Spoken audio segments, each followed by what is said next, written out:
పండించే ప్రతి మెతుకు మీద తినేవాడి పేరు రాసి ఉంటుందండి. అదే నిజమైతే బుల్లెట్ మీద కూడా ఖచ్చితంగా చావుబోయేడి పేరు రాసే ఉంటుంది.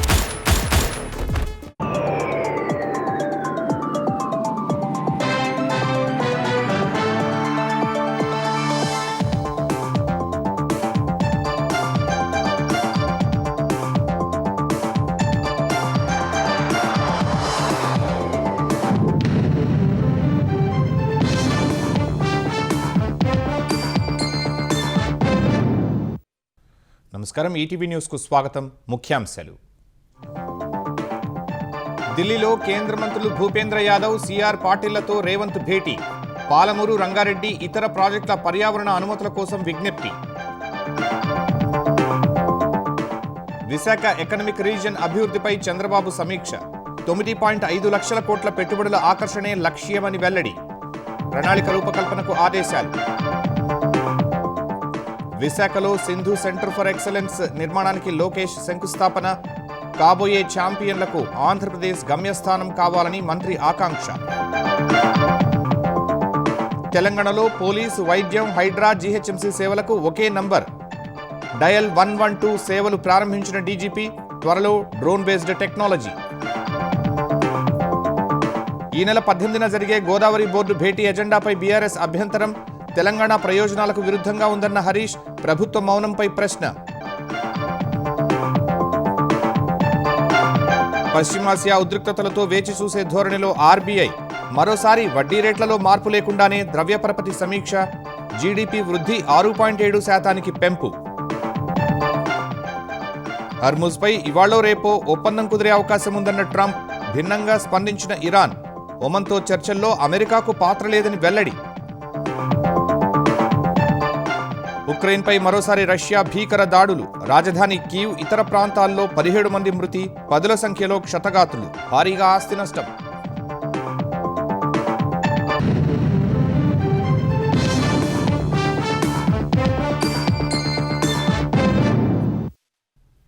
తెలంగాణలో సాగునీటి ప్రాజెక్టులు, రహదారులకు సహకరించాలని ముఖ్యమంత్రి రేవంత్ రెడ్డి కేంద్ర ప్రభుత్వాన్ని కోరారు. ఢిల్లీ పర్యటనకు వెళ్లిన సీఎం కేంద్ర పర్యావరణ, అటవీ శాఖ మంత్రి భూపేంద్ర యాదవ్తో సమావేశమయ్యారు. తెలంగాణ చేపట్టిన ప్రాజెక్టులు, రహదారులకు శాఖాపరమైన అనుమతులు త్వరగా మంజూరు చేయాలని కోరారు. పాలమూరు, రంగారెడ్డి ఎత్తిపోతలు, సీతమ్మ సాగర్, డెండి, గౌరవెల్లి ప్రాజెక్టులకు పర్యావరణ అనుమతులు ఇవ్వాలని విజ్ఞప్తి చేశారు. త్వరగా అనుమతులు మంజూరు చేస్తే ప్రాజెక్టుల నిర్మాణానికి అడ్డంకులు తొలగుతాయని ఆయన తెలిపారు. రహదారులకు సంబంధించిన అనుమతులను కూడా వేగంగా ఇవ్వాలని భూపేంద్ర యాదవ్కు వినతిపత్రం సమర్పించారు. కేంద్ర జలశక్తి మంత్రి సిఆర్ పాటిల్తోనూ ముఖ్యమంత్రి రేవంత్ రెడ్డి సమావేశమయ్యారు. తొమ్మిడిహట్టి ప్రాజెక్టు ఎత్తుపెంపు కోసం మహారాష్ట్రతో చర్చల్లో జోక్యం చేసుకోవాలని కోరారు.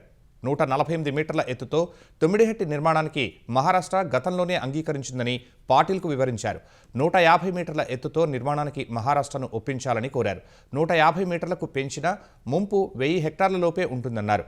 తొమ్మిడిహట్టి నిర్మాణంతో ఎత్తిపోతల ఖర్చు లేకుండా గ్రావిటీతో నీటి సరఫరాకు అవకాశం ఉంటుందని కేంద్ర మంత్రి సిఆర్ పాటిల్కు సీఎం రేవంత్ రెడ్డి విజ్ఞప్తి చేశారు.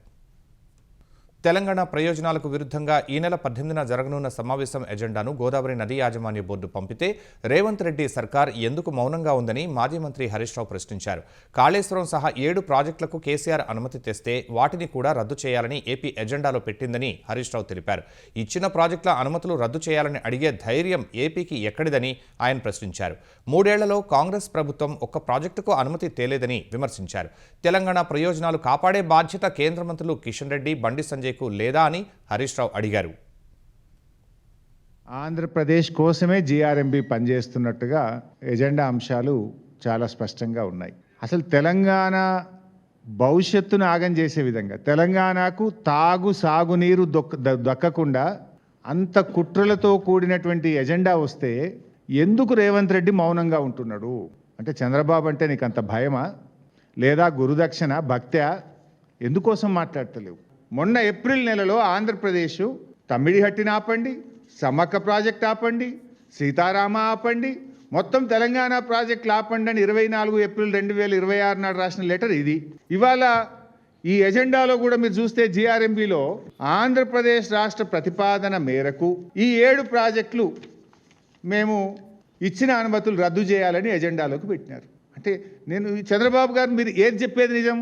టీవీల ముందు వచ్చి నేను తెలంగాణ ప్రాజెక్టులు అడ్డుకోలేదు, గోదావరి ప్రాజెక్టులకు నేను వ్యతిరేకం కాదని చెప్పిన మాట నిజమా, ఈ లేఖలు నిజమా?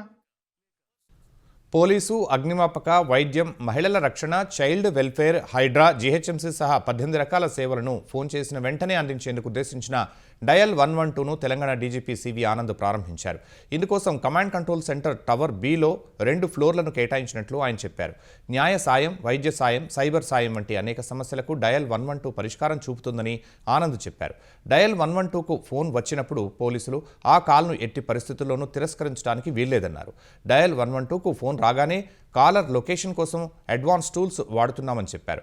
డ్రోన్ బేస్డ్ టెక్నికల్ సిస్టమ్ను త్వరలోనే పోలీసులు ఉపయోగించనున్నట్లు వివరించారు.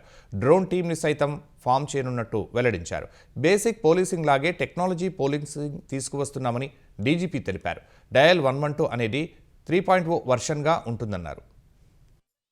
డ్రోన్ అనేది ఇది చాలా నూతనమైన కార్యక్రమం. సో డ్రోన్ డిస్పాచ్ ఏదైతే ఉందో ఈ దేశంలోనే మొదటిసారిగా Kamalasan Reddy and his team తీసుకొచ్చినందుకు, ఒక డెమో ఇచ్చినందుకు ఇప్పటికే 5 డ్రోన్స్ని వారు సేకరించారు.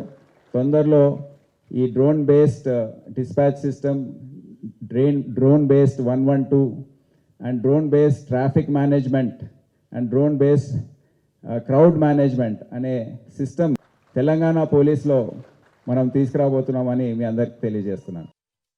హైదరాబాద్ సైదాబాద్లో నూతనంగా నిర్మించిన స్టీల్ బ్రిడ్జిని త్వరలో ముఖ్యమంత్రి రేవంత్ రెడ్డి చేతుల మీదుగా ప్రారంభిస్తామని హైదరాబాద్ జిల్లా ఇన్ఛార్జి మంత్రి పొన్నం ప్రభాకర్ తెలిపారు. చాలా కాలంగా పెండింగ్లో ఉన్న స్టీల్ బ్రిడ్జి 680 కోట్ల వ్యయంతో నిర్మాణం పూర్తయిందని మంత్రి చెప్పారు. స్టీల్ బ్రిడ్జి, ముజారంబాగ్ వంతెనలను సహచర మంత్రి అజారుద్దీన్తో కలిసి పొన్నం ప్రభాకర్ పరిశీలించారు. నగరంలో పెరుగుతున్న జనాభాకు అనుగుణంగా మౌలిక సదుపాయాలు కల్పిస్తామని మంత్రి వివరించారు. జూబ్లీహిల్స్ కేబీఆర్ పార్క్ వద్ద బ్రిడ్జి పనులు వేగంగా కొనసాగిస్తున్నామని పొన్నం వెల్లడించారు. సైదాబాద్ వీటన్నిటికీ ప్రజలకు ఎటువంటి ఇబ్బంది లేకుండా, అంటే గంట సమయం పట్టేది 5 నిమిషాలు 10 నిమిషాలు వెళ్ళిపోవడానికి సౌకర్యంగా ఉంటది. దీంతో పాటు ముసరం బాగ్ సంబంధించిన బ్రిడ్జ్ను కూడా పూర్తి చేసి ఈ రెండును త్వరలో ప్రజలకు అందజేసే విధంగా వారు ఉపయోగించుకునే విధంగా చేయడం జరుగుతుంది. అదేవిధంగా స్థానిక శాసనసభ్యుడు గౌరవ మంత్రి అజరుద్దీన్ గారు చెప్తున్నారు, దీనికి అప్రోచ్ రోడ్, ఎందుకంటే దీని పైకి బస్సులు రావు కాబట్టి పక్కన అప్రోచ్ రోడ్ ప్రభుత్వ స్థలాలే కాబట్టి వాటిని కూడా కొంత వెడల్పు చేసి ప్రజలకు ఉండేటువంటి అసౌకర్యాన్ని తొలగించడం జరుగుతుంది. తప్పకుండా ఇది తొందరలోనే తేదీని నిర్ణయం చేసి ఇది ప్రజలకు అంకితం చేయడం జరుగుతుంది. విశాఖ ఎకనామిక్ రీజియన్ ప్రాజెక్టు ద్వారా వివిధ రంగాల్లో 9.50 లక్షల కోట్ల పెట్టుబడులను ఆకర్షించేలా బృహత్తర ప్రణాళికలు సిద్ధం చేయాలని అధికారులను సీఎం చంద్రబాబు ఆదేశించారు. 3.5 నుంచి 4 లక్షల కోట్ల మేర ప్రభుత్వ పెట్టుబడులు, ప్రైవేట్ రంగం నుంచి 5.30 లక్షల కోట్ల పెట్టుబడులు రాబట్టేలా పక్కా కార్యాచరణ ఉండాలని స్పష్టం చేశారు. విశాఖ ఎకనామిక్ రీజియన్ వీఈఆర్ అభివృద్ధి ప్రణాళికలపై అమరావతిలో ఆయన సమీక్ష నిర్వహించారు. బే సిటీని యాంకర్ ప్రాజెక్టుగా మలుచుకుని సూక్ష్మ స్థాయి ప్రణాళికతో వీఈఆర్ పరిధిలోని ప్రతి ప్రాంతాన్ని సమగ్రంగా అభివృద్ధి చేయాలని సూచించారు.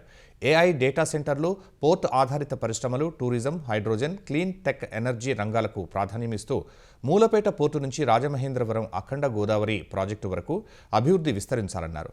ప్రాజెక్టుల అనుసంధానం, నిధుల కన్వర్జెన్స్ ద్వారా ప్రగతి సాధించాలని దిశానిర్దేశం చేశారు. అవసరమైన మేరకు విజిఎఫ్ స్కీమ్ను అమలు చేయాలని స్పష్టం చేశారు. ఆంధ్రప్రదేశ్ ఆత్మగౌరవం అమరావతిలో కనిపిస్తోందని ఏపీ హోంమంత్రి వంగలపూడి అనిత వెల్లడించారు. రాజధానిలో మంత్రులు నారాయణ, వంగలపూడి అనిత, కొండపల్లి శ్రీనివాస్ పర్యటించారు. మంత్రుల బంగ్లాలు, ఐకానిక్ టవర్లు, ఎమ్మెల్యే, ఎమ్మెల్సీ క్వార్టర్లు పరిశీలించారు. నిర్మాణాల వివరాలను మంత్రులకు నారాయణ తెలియజేశారు. అమరావతి నిర్మాణాలు చూస్తే చాలా సంతోషంగా ఉందని అనిత, శ్రీనివాస్ అన్నారు. సీఎం చంద్రబాబు ముందు చూపుతో అమరావతి నిర్మాణం జరుగుతుందని తెలిపారు. వైసీపీ నాయకులు వస్తే అమరావతి అభివృద్ధి ఏమిటో చూపిస్తామని మంత్రులు చెప్పారు. ఇలాంటి ఎస్టాబ్లిష్మెంట్ అన్నీ ఉన్న చోట తిరిగి అతను బుద్ధి లేకుండా మావిగానని పేరు చెప్పి మళ్ళీ ఇంకొక కన్ఫ్యూషన్కి తెరలేపటం. వాళ్ళు ఒక్కసారి వచ్చి చూడండి ఇక్కడ ఏం జరుగుతుందో.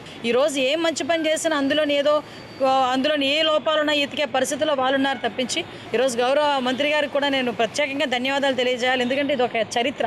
ఈ చరిత్రలో మేమందరం కూడా పాలు పంచుకోవటం, భవితరాల వరకు ఒక భవిష్యత్తు చూపించిన విధంగా ఈరోజు పనిచేస్తున్నందుకు గౌరవ ముఖ్యమంత్రి నారా చంద్రబాబు నాయుడు గారికి, ముఖ్యంగా రాత్రింబవళ్ళు కష్టపడి పనిచేస్తున్న మా మంత్రి గారు నారాయణ గారికి కూడా ప్రత్యేకంగా నేను ధన్యవాదాలు తెలియజేసుకొని ప్రతి ఒక్కరిని కూడా ఇక్కడికి ఆహ్వానిస్తున్నాం. వచ్చి రండి, చూడండి మన అమరావతి, మన రాజధాని ఎలా నిర్మాణం అవుతుందో. Thank you so much.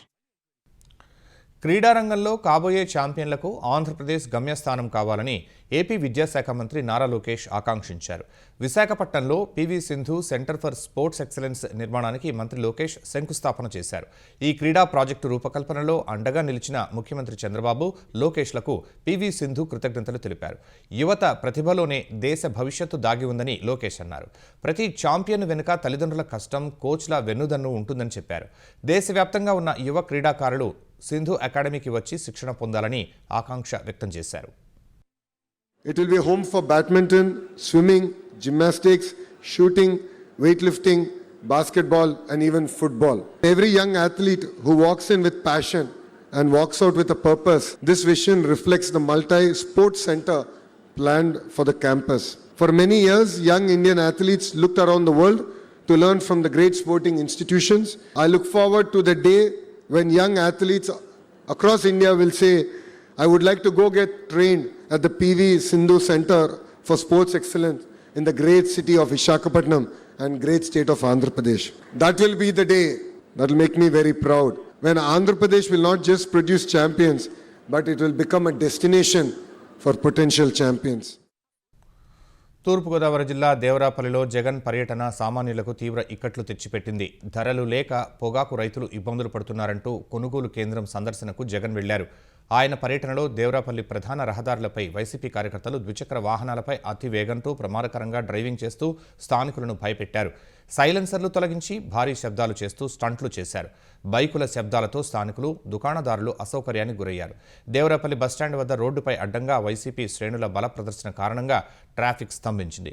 Jagan ఎదురుగానే చొక్కాలు విప్పి కార్యకర్తలు వీరంగం చేశారు. సుమారు 2 గంటలు వాహనాలు వెళ్లడానికి మార్గం లేక దేవరాపల్లి బస్టాండ్లో ప్రయాణికులు పడిగాపులు కాశారు. పొగాకు వేలం కేంద్రం వద్ద వైసీపీ శ్రేణులు మరింత రెచ్చిపోయారు. పోలీసులతో వాగ్వాదానికి దిగారు.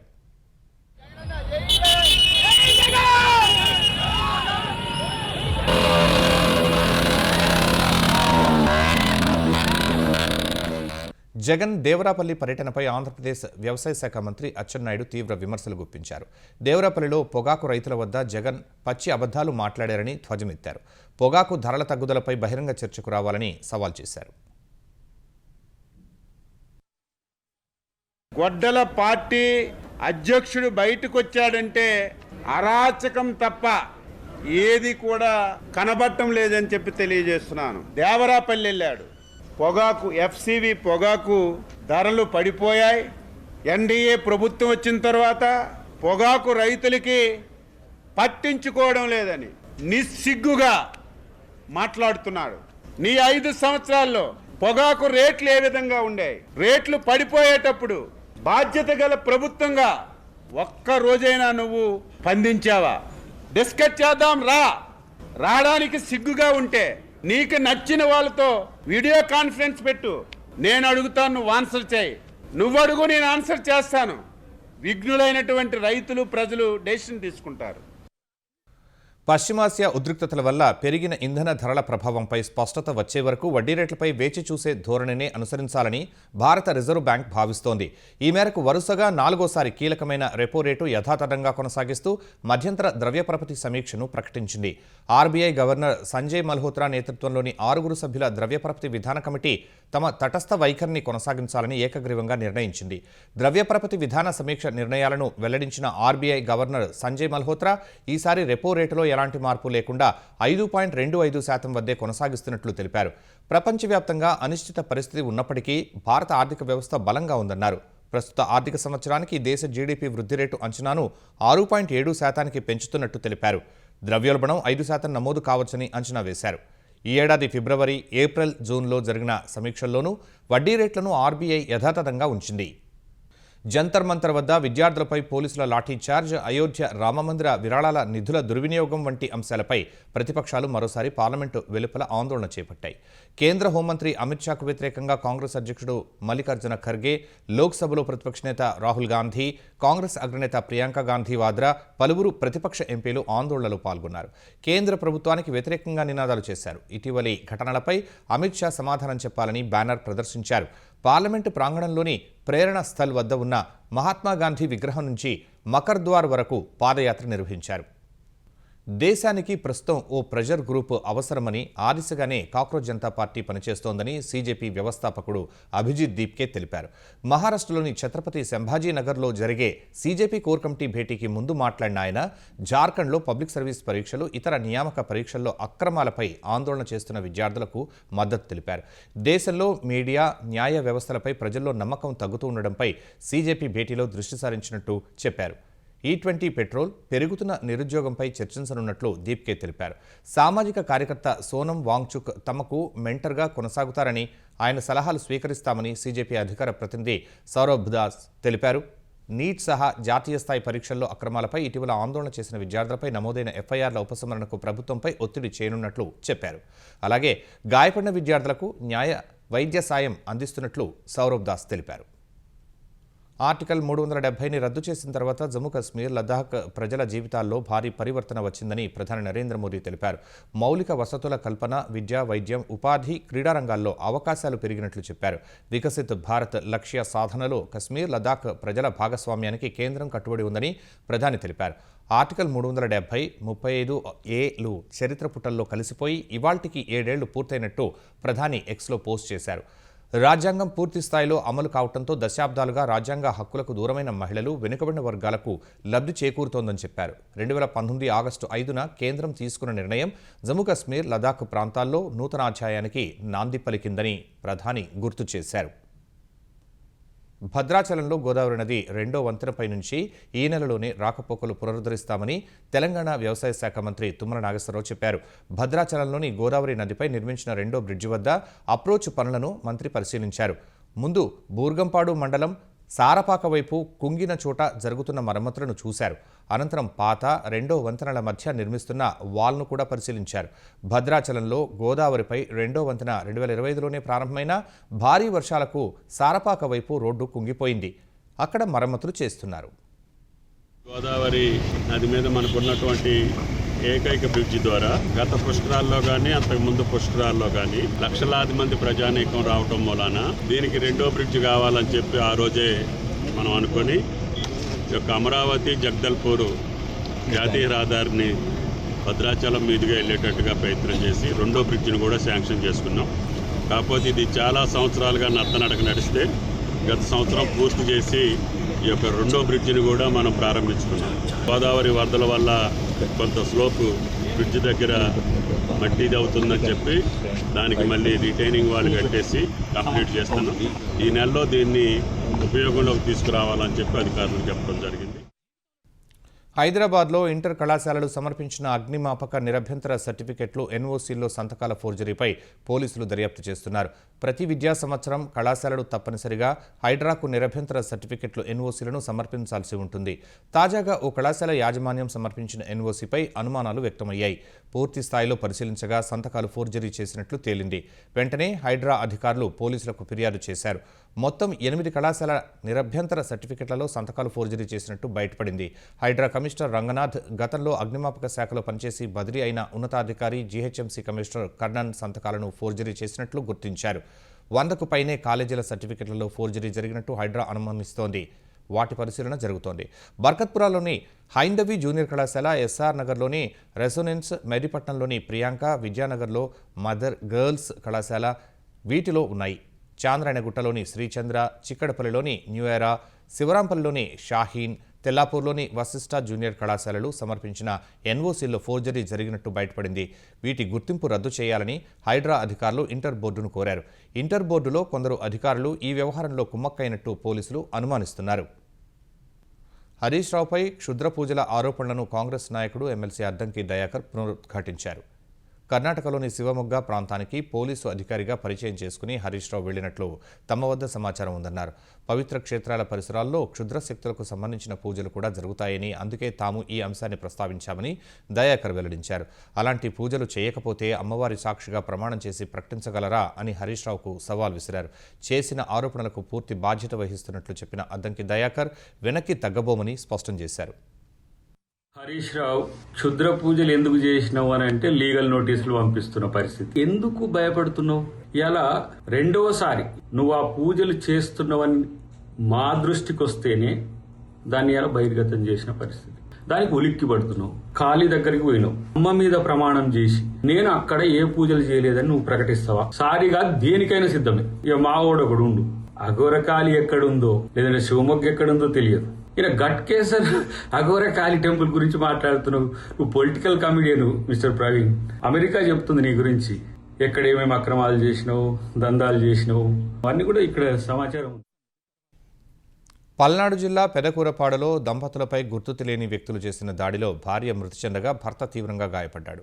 పెదకూరపాడులోని ఆంజనేయ స్వామి బొమ్మ సెంటర్లో అవ్వారు బాల గురవయ్య అరుణ దంపతులు నివసిస్తున్నారు.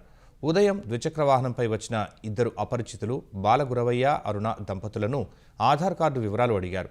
అసలు మీరెవరని దంపతులు గట్టిగా ప్రశ్నించగా రాడ్డుతో బాలగురవయ్య తలపై కొట్టారు. ప్రతిఘటించిన అరుణ గొంతు కోసి పరారయ్యారు. ఘటనా స్థలంలోనే అరుణ మృతి చెందగా చికిత్స నిమిత్తం గురవయ్యను ఆసుపత్రికి తరలించారు. ఈ ఘటనపై పోలీసులు దర్యాప్తు చేపట్టారు. పశ్చిమాసియాలో ఉద్రిక్తతల నివారణ, హర్మూజ్ జలసంధిని తిరిగి తెరిచేందుకు జరుగుతున్న దౌత్య యత్నాలపై అమెరికా, ఇరాన్ భిన్నమైన వ్యాఖ్యలు చేస్తున్నాయి. హర్మూజ్ అంశంపై రేపటిలోపు ఒప్పందం కుదిరే అవకాశం ఉందని కాలిఫోర్నియా పర్యటనలో ఉన్న అమెరికా అధ్యక్షుడు డొనాల్డ్ ట్రంప్ చెప్పారు. ఇందుకు ఇరాన్, ఒమన్ల మధ్య జరుగుతున్న చర్చల్లో గణనీయమైన పురోగతి సాధించినట్టు తెలిపారు. ఈ ప్రకటనతో అంతర్జాతీయ మార్కెట్లో ముడి చమురు ధరలు స్వల్పంగా తగ్గాయి. అయితే హర్మూజ్ అంశంపై ట్రంప్ వ్యాఖ్యలకు భిన్నంగా ఇరాన్ స్పందించింది. ఒమన్తో కేవలం నౌకల సురక్షిత ప్రయాణ మార్గాలపైనే చర్చలు జరుగుతున్నట్లు ఇరాన్ విదేశాంగ శాఖ ప్రతినిధి ఇస్మాయిల్ బాఘయా తెలిపారు. ఒమన్తో జరుగుతున్న చర్చల్లో అమెరికాకు ఎలాంటి భాగస్వామ్యం లేదన్నారు. ఈ ప్రకటన తర్వాత ట్రంప్ మరోసారి ఇరాన్కు తీవ్ర హెచ్చరికలు చేశారు. హర్మూజ్ను సాధ్యమైనంత త్వరగా తెరవాలని, లేదంటే రెండో ప్రపంచ యుద్ధం తర్వాత అతిపెద్ద దాడులు ఎదుర్కోవడానికి సిద్ధం కావాలని అల్టిమేటం జారీ చేశారు.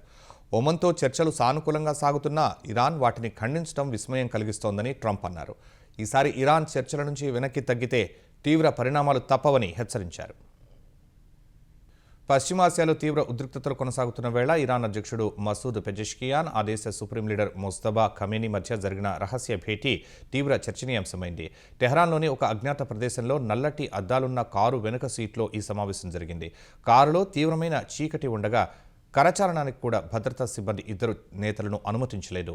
ఆ చీకట్లో సుప్రీం లీడర్ ముఖం కూడా కనిపించకపోవడం, కేవలం ఆయన మాటలు మాత్రమే వినిపించగా పెజెష్కియాన్ తీవ్ర అసంతృప్తికి లోనైనట్టు తెలుస్తోంది. ఆ కారులో తనతో మాట్లాడింది ఖమేనీయేనా కాదా అని పెజెష్కియాన్ అనుమానం వ్యక్తం చేసినట్లు స్థానిక నివేదికలు చెబుతున్నాయి. ఇరాన్ ఐఆర్జీసీ దళాల తీరుపై అసంతృప్తితో ఉన్న పెజెష్కియాన్ రాజీనామా చేస్తారని ఇటీవల హెచ్చరించారు. ఈ క్రమంలోనే సుప్రీం లీడర్తో ఆయన భేటీ ప్రాధాన్యం సంతరించుకుంది. ఉక్రెయిన్ రాజధాని కీవ్ సహా పరిసర ప్రాంతాలపై రష్యా మరోసారి విరుచుకుపడింది.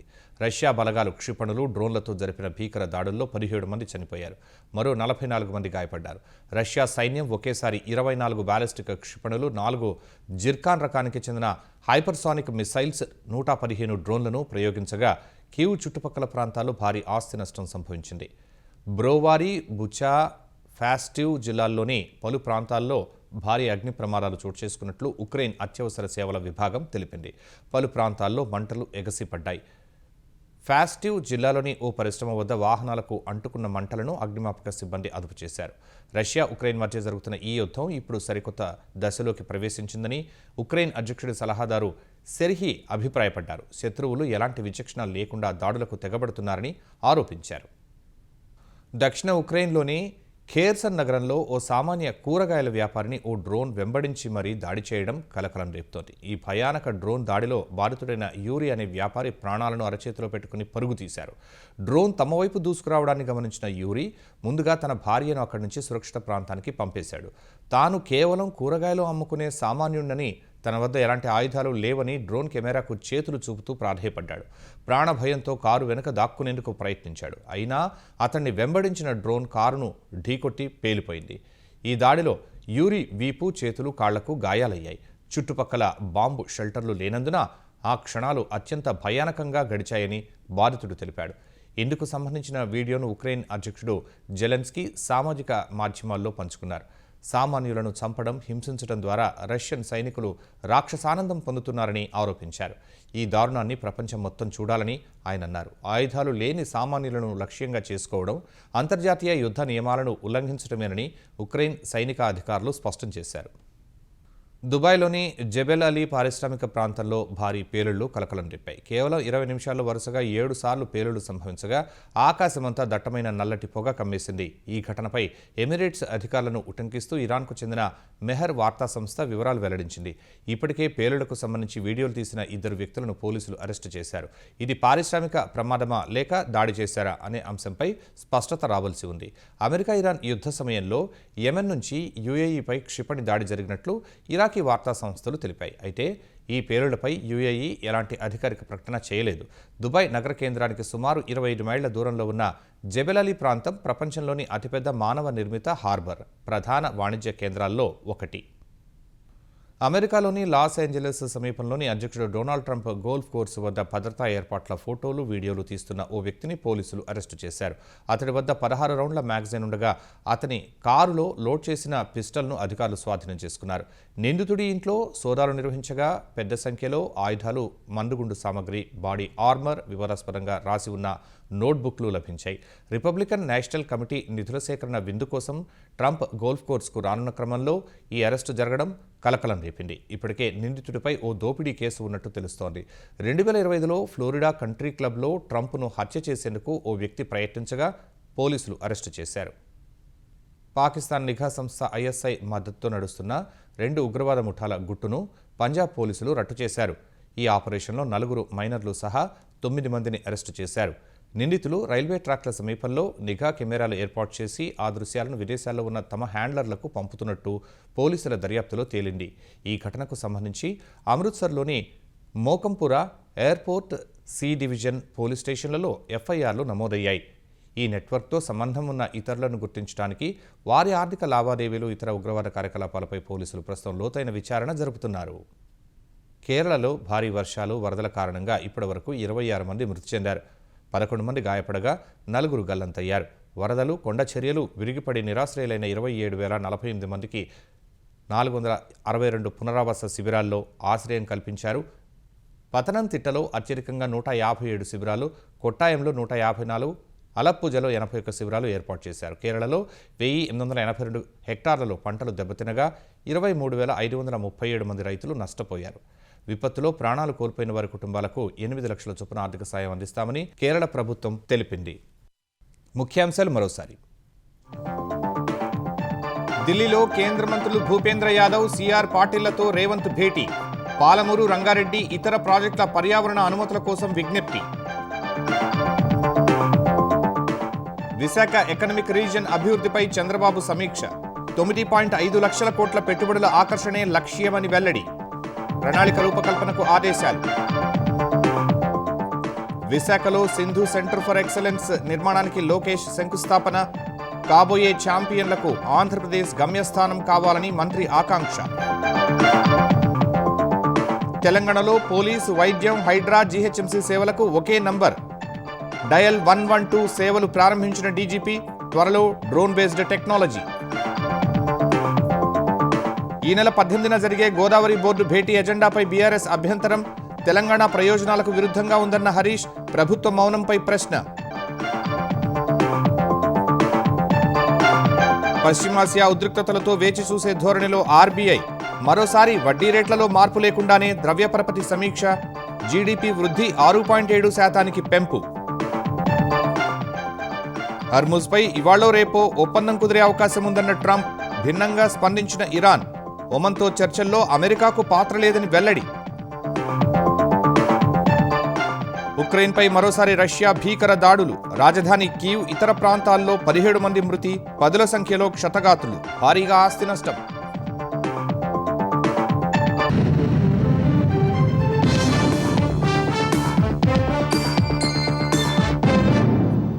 ఈటీవీ న్యూస్ సమాప్తం. నమస్కారం.